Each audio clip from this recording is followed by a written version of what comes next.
पशु पक्षी को माखन लुटा रहे हैं, ग्वाल बालन को माखन खिला रहे हैं।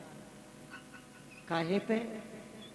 उल्लू और खल, उल्लू खले रुपए, उखल के ऊपर खड़े होकर के एक संत भाव करते हैं कि उल्लू और खल सरीके प्रकृति वाले व्यक्ति जो होते हैं ना, उल्लू किसको कहते हैं? शास्त्र में उल्लू को, नास्तिक को उल्लू बताया है। उल्लू को रात्रि में दिखाई देता है, दिन में दिखाई नहीं देता। महाभारत में एक कथा ऐसी आती है कि एक हंस था और उल्लुओं के बीच में आ गया। हंस कहने लगा, क्या बताऊं, अब तो रात्रि हो गई है, सूर्य भगवान अस्त हो गए हैं भाई, मेरे को ठहरने के लिए यहाँ कुछ स्थान मिल जाए तो अच्छा रहेगा। सूर्य की चर्चा चलाई। उल्लू कहते, कहाँ है सूर्य? कौन कहता है सूर्य? सूर्य नाम की कोई वस्तु है नहीं, झूठ बोलते हो। हंस को बहुत परेशान किया उल्लुओं ने रात में। सुबेरा ज्यों हुआ तो हंस कहता है, जय हो सूर्य भगवान की, भगवान सूर्य की जय जयकार हो। अब सारे उल्लू तो परेशान करने लगे। सूर्य भगवान प्रकट हो गए। वो हंस प्रसन्न होकर के और अपने स्थान को चला गया। क्या उल्लुओं के कहने से क्या सूर्य उदय नहीं होगा? या उल्लू कहते कि सूर्य नहीं है?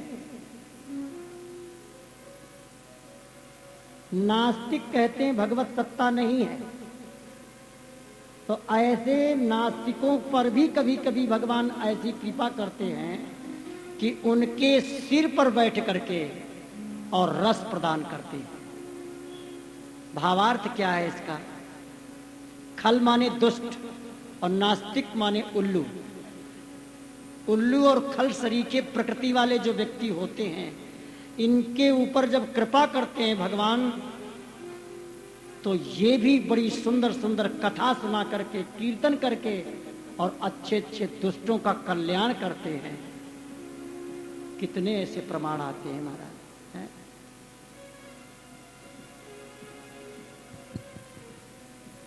बंदरों को माखन लुटा रहे हैं भगवान श्री कृष्णचंद्र। माता यशोदा चारों तरफ देख रही हैं, कहीं दिखाई नहीं दिया तो विचार करने लगी कि इसका बंदरों से, मोरों से, तोता से बहुत प्रेम है।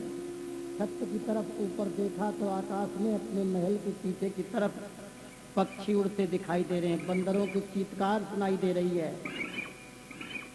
मैया पीछे की तरफ जो गई तो देखे सारे बर्तन फोड़ डाले, जितने भी बर्तन थे सब फोड़ डाले।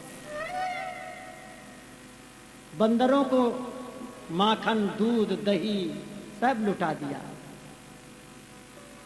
माता यशोदा ने सोचा कि देखो तो सही, इसने कितना उद्यम मचाया है, अब इसको हम पकड़ करके बांधेंगी, इसकी पिटाई करेंगी। माता यशोदा जी हाथ में लकड़ी लेकर के लाला के पीछे पीछे दौड़ी है।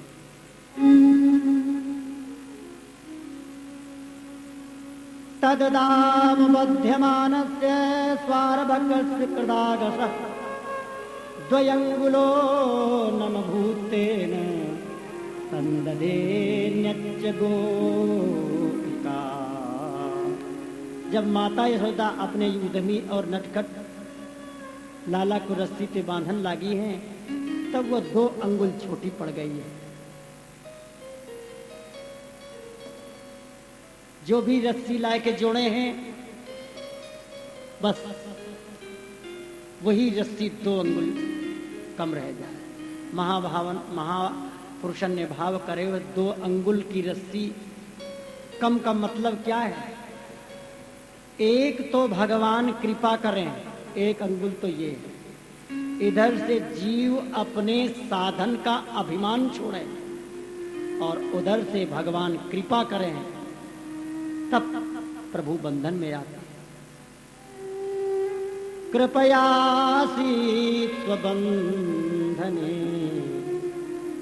जब देखा माता जी बहुत हैरान है, पसीने पसीने है गई हैं। ब्रजलीला में वर्णन करे हैं। गोपियां आई हैं कि देखो मैया ये बरसाने से प्रेम रूपी रस्सी लाई। भाव शब्द कितना सुंदर है। भगवान तो प्रेम से बंधते हैं, मोहन प्रेम बिना नहीं मिलता, चाहे कोई कर लो कोटि उपाय। आज भगवान श्री कृष्णचंद्र को माता यशोदा जी ने बांध दिया है। लाला कह रहे हैं मैया मोह खोल दे, ना अब ना खोलूं, और उखलते बांध दिए। जा उखल के ऊपर चढ़े रहे ना, वही उखल अब भगवान के पीछे पीछे चल रहा है।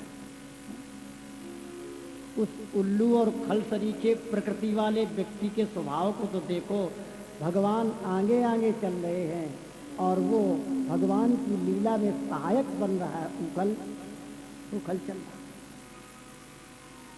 छोटे छोटे बच्चे ताली पीट पीट कर हंस रहे हैं। अरे वाह लाला कितनी सुंदर बैलगाड़ी है, कितना सुंदर दर्शन है रहे, वाह। भक्त भावना करते हैं कि देखो तो सही, भगवान आज मुक्त होने के लिए प्रार्थना कर रहे हैं अपनी माता जी। ऐसा लगता है सारे ब्रह्मांड में यशोदा जी के बराबर कोई बड़ा देवता देवी नहीं। क्यों? यशोदाया परम नास्ति देवता चेति में मति, यस्यावलूखले बद्धो मुक्ति दो मुक्ति इच्छति। सारे विश्व में जितने भक्त हैं भगवान का भजन करते हैं और भगवान उनको भव बंधन से मुक्त करते हैं, लेकिन आज भगवान ही यशोदा के प्रेम में ऐसे बंध गए हैं। यशोदा जी ने बांध दिया और प्रार्थना करे मैया मुंह को खोल दे।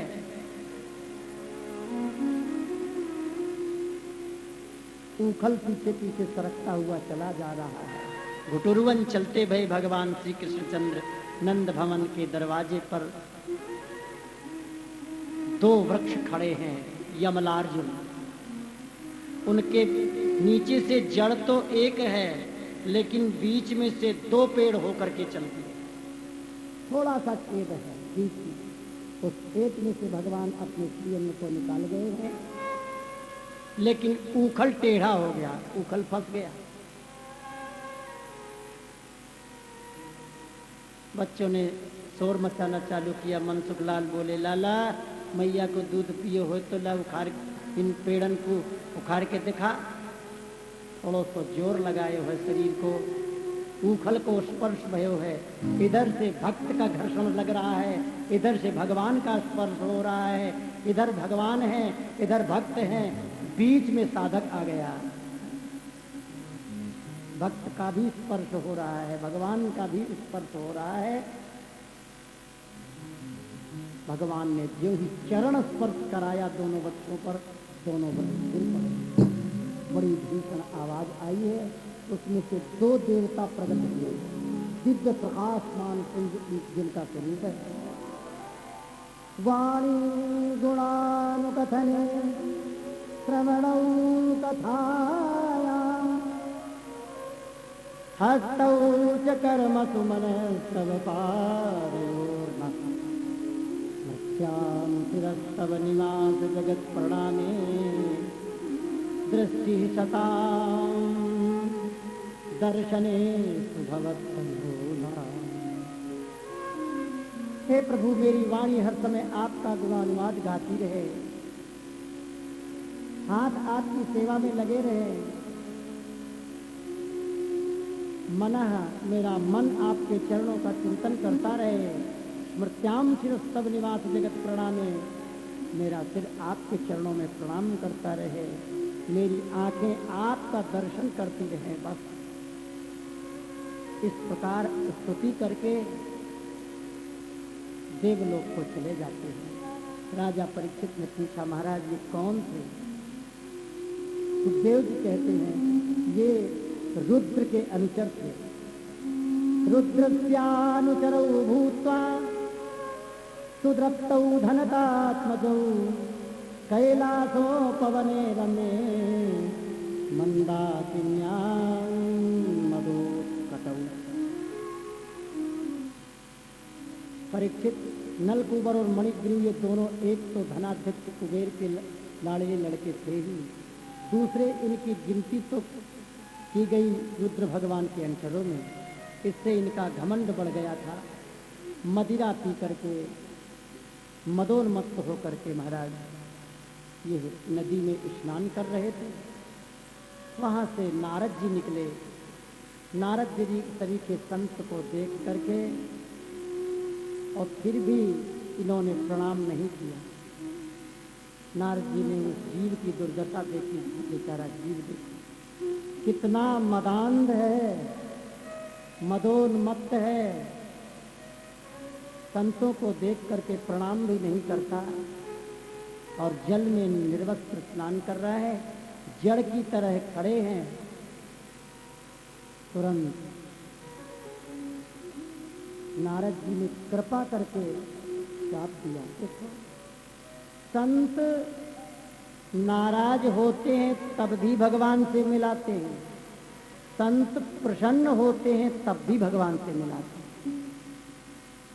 प्रसन्न होते हैं तो कथा सुना करके कान के द्वारा भगवान को हृदय में प्रवेश करा देते हैं, और जब नाराज होते हैं तो अपनी वाणी के द्वारा कठोर शब्द बोल करके भगवान को मिला देते हैं। ब्रह्मवैवर्त पुराण में प्रसंग आया है। एक सुयज्ञ नाम के राजा था, बहुत सी गायों का दान दिया।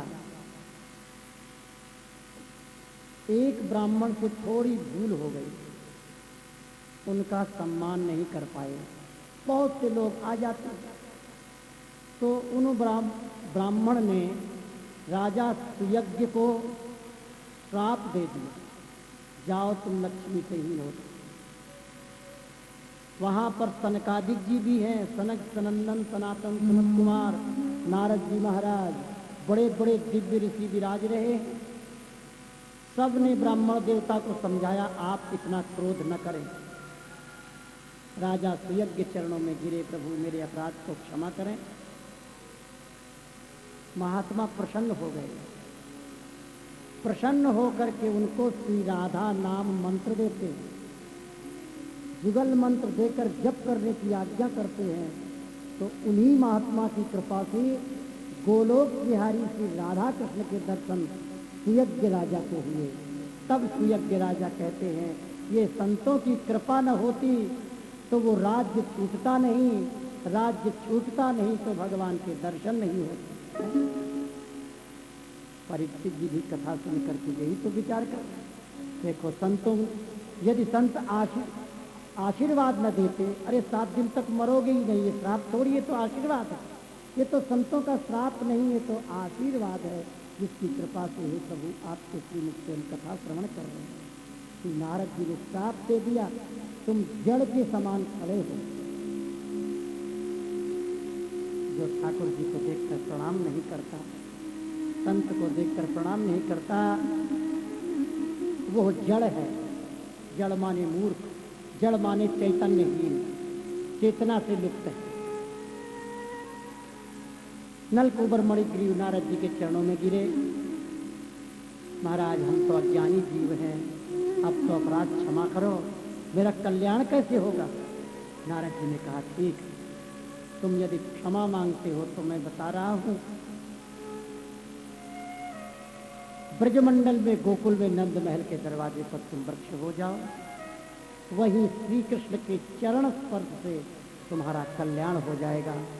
बोलो बांके बिहारी लाल की जय। इस प्रकार उन नलकूबर मणिग्रीव का उद्धार हो गया। इसके बाद वृक्ष के गिरने की आवाज सबको सुनाई दी। वृक्ष गिर गए, चारों तरफ शोर मचा। नंद बाबा ब्रजवासी सब एकत्रित होकर के आते हैं और देखते हैं, अरे लाला को कौन ने बांध दिया। ब्रजवासियों ने कहा मैया ने बांध दिए हो। लाला सुरक्षित देखे हैं, नंद बाबा ने फल से खोल करके गोद में ले लिया है। मैया यशोदा आज विचार कर रही हैं, हाय हाय इन हाथन से मैंने लाला को बांधे हुए, ये हाथ कट जाए तो अच्छा। थोड़ी देर में लाला को भूख लगी। लाला नंद बाबा से बोले, बाबा मोए भूख लगी है, मैं तो मैया को दूध पीऊँगा। मैया के गोद में जब लाला पहुंचे हैं तब माता यशोदा को शांति मिली। भगवान श्री कृष्ण की बड़ी विचित्र विचित्र लीलाएं हैं। कृष्ण करुणामृत ग्रंथ में श्री बिल्व मंगलाचार्य जी ने तो एक बड़ी मधुर लीला का वर्णन किया, जो उनको दर्शन हुआ वो वर्णन करते हैं। कहते हैं एक समय की बात है, भगवान श्री कृष्णचंद्र बरसाने गए। बरसाने में किशोरी श्री राधा रानी दिव्य सिंहासन पर विराज रही हैं। सखियां उनकी सेवा में समुपस्थित हैं। सखीन ने कही, प्राणनाथ प्यारे श्याम सुंदर आए हैं। अच्छा, राधा पुनः तु जगदच्युत दत्त चित्ता मंथानमा कलयति दधिरिक्त पात्रे। कृष्ण करुणामृत ग्रंथ। तस्याः स्तनस्तवक चंचल लोल दृष्टि देवोपि दोहन धिया वृषभम निरुंधम। श्री कृष्ण का दर्शन करते ही किशोरी श्री राधा रानी महाभाव में तन्मय है गई। मैं प्यारे श्याम सुंदर को कहा भोजन कराऊं, कहा खिलाऊं, ऐसे कहते हुए महल की तरफ प्रवेश करी हैं। एक खाली मटकी रखी, दधि रिक्त पात्रे, दही का पात्र था लेकिन उसमें दही नहीं था। दही का पात्र उठा करके किशोरी राधा रानी लाई और उसको मथानी से मथने लगी कि ताजी ताजी माखन लेकर के श्याम सुंदर को दूं। सखियां देख रही हैं स्वामिनी जी को ये हो क्या गया। मटकी में दही नहीं है, बिना दही के मंथन हो रहा है। कुछ सखियों ने ताली पीट कर हंसना प्रारंभ किया, लेकिन किशोरी जी तो भाव में, आनंद में, मस्ती में है। तुरंत उस मटकी में से दही प्रकट हो गया और दही में से मक्खन निकला। माखन की लौनी लेकर के श्याम सुंदर के हस्त कमल में रखा। अपने हस्त कमल से श्याम सुंदर को माखन खिलाया। जुगल सरकार दोनों बड़े प्रेम से सिंहासन में विराजे हैं। तत्पश्चात श्याम सुंदर श्री कृष्णचंद्र अपने गोकुल की तरफ आए। वही किशोरी जी के रूप को ध्यान करते हुए श्याम सुंदर संध्याकालीन वेला में गैया दुहबे को चले। दही की मटकी लेकर के श्री कृष्ण जब गौशाला की तरफ चले हैं तो एक तरफ बछड़ा है, एक तरफ गैया है और एक तरफ साड़ बंधे हुए बैल। तो गैयान की तरफ तो कन्हैया गए नहीं, अर्ध निमीलित नेत्रन के द्वारा मस्ती से मटकिया लिए भय किशोरी राधा रानी को चिंतन करते हुए जा रहे हैं। और साड़ के पास खड़े है गए। साड़ के पैरन में लोमना लगाए दी और दुहन लगे। सखान ने आपस में विनोद करे, देख देख कन्हैया को कहा है गयो, गैया दुहबे जानो रहे और याने तो लोमना लगा दी और साड़ के नीचे। सखा दौड़ के देखवे गए तमाशो। इतने में जो पास में जाए तो साड़ के स्थान पर बदल के तुरंत वो गैया है गई और वहां में ते दूध प्रकट है गए। बोलो बाल कृष्ण लाल की। ऐसी विचित्र विचित्र लीलाएं महात्माओं के अनुभव की हैं। पूर्व में एक दिन प्रसंग आया भी था,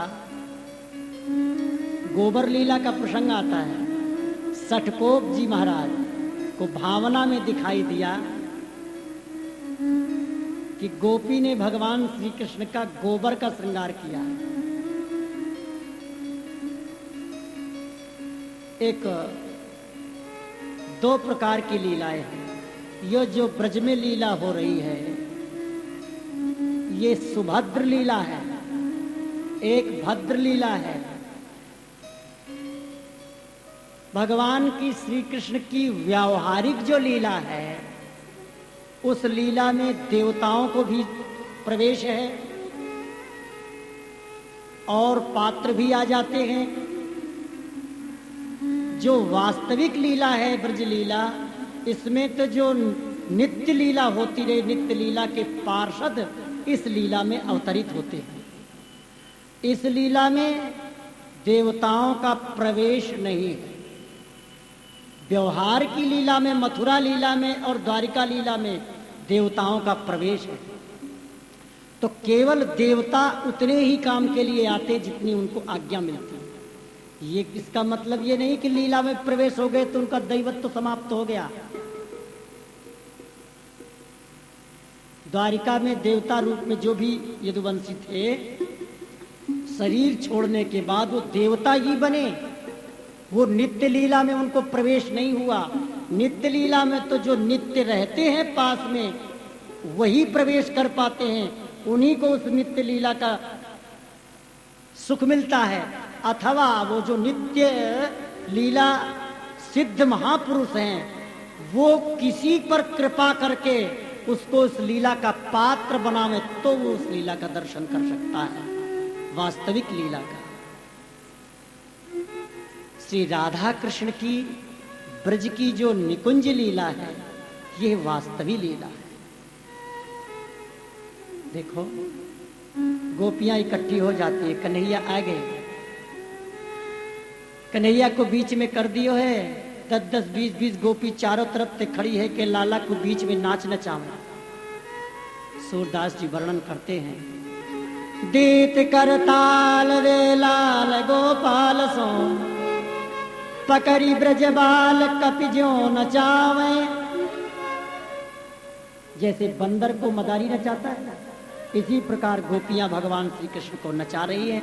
आप ठुमुक ठुमुक कर नाच रहे हैं। को कहे ललन पकड़ाऊ मोही पामरी, को कहे लाल बलिलाव पीढ़ी। एक सखी बोली, लाला हमको कछु वजन तोलनो है, ये 5 शेर को बांट उठा लियो। आप 5 शेर को बांट उठा रहे हैं, लेकिन उठना है। एक गोपी बोली, लाला मैं रसोई बना रही हूँ, ने एक पीढ़ा उठा के ले आई हूँ। कन्हैया ठुमक ठुमक करते भये बड़ी मस्ती से धीरे धीरे चल रहे हैं। गोपी रसोई की तरफ ध्यान न करके कन्हैया की मंद मंद चाल को चिंतन कर रही है। पीढ़ा उठाए के लाए और गोपी के पास पीढ़ा सरका दिए। गोपी बैठ के रसोई बना रही।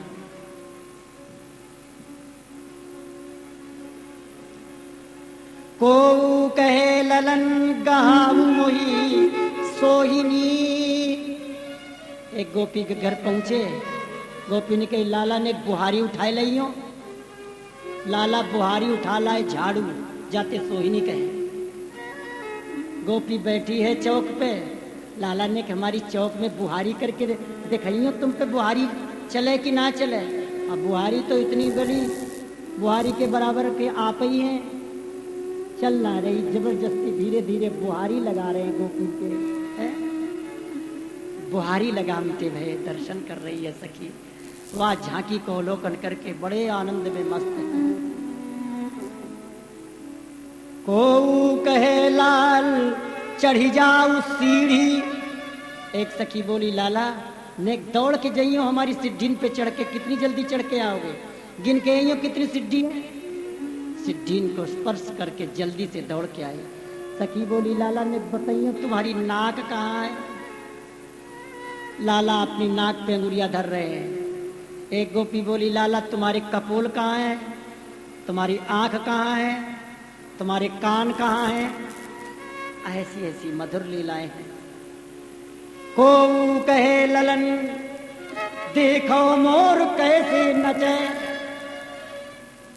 एक सखी बोली, लाला देखियो मयूर नृत्य कैसे कर रहे हो। आंगन में एक बड़ो सुंदर मयूर नृत्य कर रहे हो। जब गोपिन ने कही, सखीन ने कही, लाला मोर के साथ मोर नाच नाचो ना। कन्हैया भी महाराज कूद पड़े, इधर मयूर नृत्य कर रहे हैं, इधर कन्हैया नृत्य कर रहे हैं। नाचत मोरन संग श्याम, स्वामी हरदास जी का पद है। नाचत मोरन संग श्याम, मुदित श्यामा ही रिजावत। तैसी कोकिला अलापत, पपैहा देत सुर। तैसोई मेघ मृदंग बजावत, तैसी दामिनी कौंदे दीप दिखावत, तैसी श्याम घटासी कारी, तैसी दामिनी कौंदे दीप दिखावत।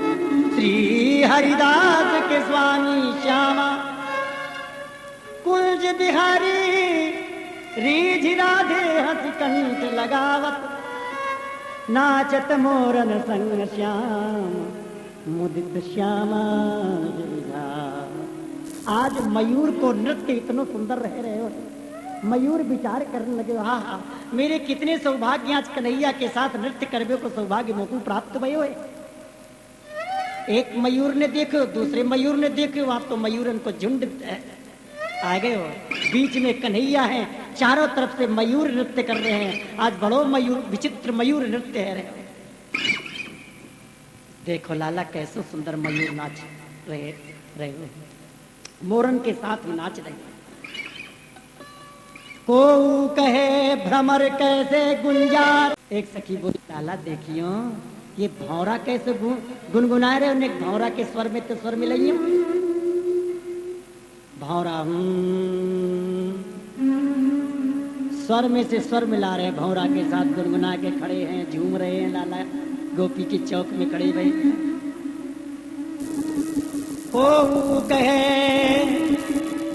पौर लग दौरिया वो लाल, रीझी मोतिन के हार वारे। एक सखी बोली लाला ने दरवाजे तक दौड़ के आई हो पौरी तानी, कितनी जल्दी आओगी दौड़ के, जल्दी से आ। लाला दौड़ते भय पौरी छू के देरी छू के लौटे आए। गोपी ने उठाए के छाती से चिपटा लियो है, अपने गले को हार लाला के गले में डाल दियो है।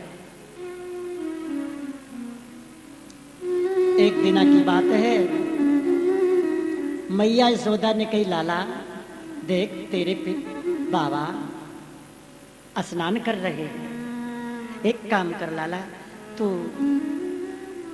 बाबा के कक्ष पे थे, पूजा घर पे थे, बाबा की खड़ाऊं ले आ। बाबा खड़ाऊं पहन करके और फिर शुद्ध पवित्र है के तुलसी में जल डालेंगे, ठाकुर जी की सेवा करेंगे, तू खड़ाऊं ले आ। लाला ने कही हाँ मैया अब लाऊं। लाला खड़ाऊं लेवे को दौड़े और दौड़ करके खड़ाऊं बाबा की दोनों अपने सिर पर धारण कर लिए। जाते समय तो दौड़ के गए हैं, लेकिन लौटते समय बड़े धीरे धीरे एक एक पैर नाप नाप करके चल रहे हैं और नंद बाबा की खड़ाऊं सिर पर धारण करे भये बड़ी मस्ती से मानो की भक्त समाज को दिखाए रहे हैं। देखो देखो भक्तन की खड़ाऊं को मैं भी अपने शरीर पर धारण करूं हैं। लाला ने खड़ाऊं बाबा के चरण के नीचे रख दिए हुए, ब्रह्मादि देवता आकाश मंडल में या दृश्य को देख रहे हैं। वाह धन्य है नंद बाबा जिनकी खड़ाऊं को भगवान श्री कृष्ण चंद्र अपने सिर पर धारण कर रहे हैं। रोई परत वस्तु जब भारी न उठे, तब चूमी मुख जननी मुख सो लगावे। धाम के काम ब्रजबाम सब भूल गई, कान बलराम के संग डोले। सूर गिरधरन मधुचरित मधुपान की, और अमृत कछुआन लागे, और सुख रंग की कौन इच्छा करे। मुक्ति हो नौन सी खारी लागे। सूरदास जी वर्णन करते हैं भैया, और सुख कहाँ तक वर्णन करे जाएं। अरे मुक्ति भी नमक सरीखी खारी लग रही है। मुक्ति कहे गोपाल को मेरी मुक्ति बता, पड़ी रहो या गैर में मुक्ति मुक्त हुए जाए।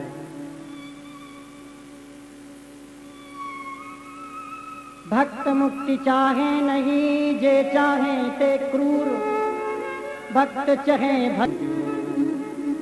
भक्त मुक्ति नहीं चाहते, भक्त तो ये चाहते भगवान के पास में खड़े होकर उनकी हुजूरी में खड़े रहें, उनकी सेवा में तत्पर रहें। यही भक्त सिद्धांत है। या प्रकार ब्रजमंडल में लीला है रही है। एक दिना की बात है, एक फल बेचने वाली आई और कह रही है, अजी फल ले लो जी, कोई फल ले लो। भगवान श्री कृष्णचंद्र भीतर से गोकुल गांव में थे, मैया के पास से दौड़े, कोई कह रहे हो फल ले लो जी, कोई कह रहे हो फल ले लो जी। कन्हैया आए और बोले, कहाँ दे रही है? लाला फल। लाला को श्रीमुख देखते ही वो तो भूल गई और क्या करती है, अजी श्याम ले लो जी, श्याम ले लो जी। या ब्रज में कछु देखो री टोना, ले मटकी सिर चली गुजरिया, आगे मिले बाबा नंद जी के छोना, दधी को नाम बिसर गए प्यारी, लेहु लेहु कोई श्याम चलो ना।